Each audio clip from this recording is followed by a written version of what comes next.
Salut amis supporters, j'espère que vous allez bien. Bon, nous allons revenir ensemble sur la troisième journée de top 14 et du déplacement du Stade Toulousain à Montpellier. Pour le premier match de ce journée, on a eu donc la victoire de Clermont contre la section paloise qui s'est imposée 50-27 avec le bonus offensif à la clé. Donc pour les 100 ans du club de Clermont, c'était tout bénef, vraiment le stade était plein, la fête était belle, donc belle victoire de Clermont qui se rattrape après ces deux défaites d'affilée. Castres aussi qui fait un retour fracassant contre l'Aviron Bayonnais. Personnellement, je m'attendais à un match un peu plus serré au vu de ce qu'a montré Castres en début de saison et de Bayonne aussi.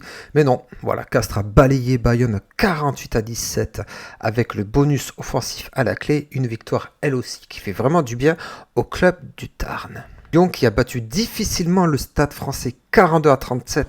Bonus défensif pour les Parisiens. Là aussi, ça montre encore une fois que les week-ends se suivent et se ressemblent. Mais voilà, la bonne série des Lyonnais continue de plus belle. Bordeaux qui n'a laissé aucune chance au promu Montauban. Score final 71-24. Ça n'a fait mal.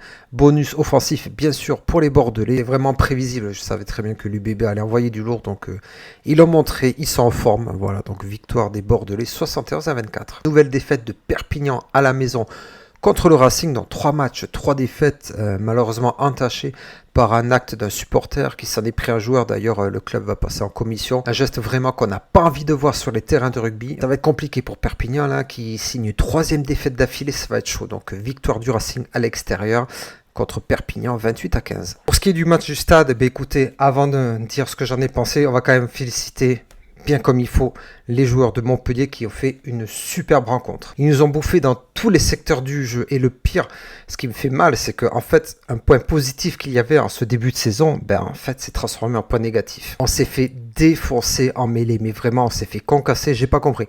Franchement, j'ai pas compris qu'on puisse passer comme ça d'un week-end à l'autre. Aldeguerri nous a coûté énormément cher. C'est un joueur qui est assez critiqué dans l'ensemble, mais ce qu'on peut dire, en tout cas, c'est que dans les matchs très très importants, il est là. Il n'y a pas que lui, attention, je ne l'incrimine pas, vraiment, c'est tout le pack de devant qu'il s'est fait dominer. Le 8 de Montpellier, Vonipoula, a fait un match exceptionnel, mais vraiment, ils nous ont vraiment fait très mal dans ce secteur. Pas que dans ça, même dans les duels, on n'y était pas du tout. Enfin, en fait, pour résumer, le stade, en fait, c'est comme s'ils étaient restés dans le bus. Beaucoup de fautes de main, des erreurs inhabituelles pour un club qu'avec ce standing, on est quand même champion de France. Alors qu'on perd un match, ça arrive et ça va arriver dans la saison, c'est complètement normal. Mais de cette façon, non, je suis pas d'accord. Et que dire de Teddy Thomas ? Teddy Thomas, voilà, je vais pas l'incriminer lui aussi.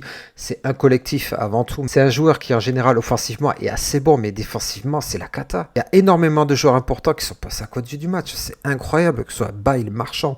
Tous en fait, même Willis, il a gratté quelques ballons, mais c'était pas le rendement habituel. C'est une défaite qui fait énormément mal à la tête. Qu'est-ce qu'on peut dire de positif de cette rencontre ? Pas grand chose, vraiment. Hugo Mola les avait prévenus la semaine dernière. Il les avait prévenus contre Perpignan qu'on avait fait un match de merde. On s'est vu trop beau encore. Je pense que voilà, il faut vraiment redescendre sur terre, dégonfler peut-être le boulard, se remettre correctement à travail parce que c'est pas possible de voir des matchs comme ça. Encore une fois, bravo à Montpellier qui méritait largement la victoire, il n'y a rien à dire. Et le pire dans l'histoire, c'est que pour essayer de se remettre à la tête à un endroit ce week-end, on va recevoir le voisin Castré. Le derby va être chaud parce qu'on peut lire déjà partout que voilà, Castres va prendre la marée parce que le stade va être énervé, ceci, cela, mais attention, faut pas oublier une chose, c'est que Castres est une équipe qu'on a vraiment du mal à jouer. Ils savent énormément pourrir les sorties de balles et vu que nous on veut produire du jeu, ça va être compliqué. Il va falloir arrêter de bafouiller, il va falloir trouver les automatismes et ça dès la semaine prochaine.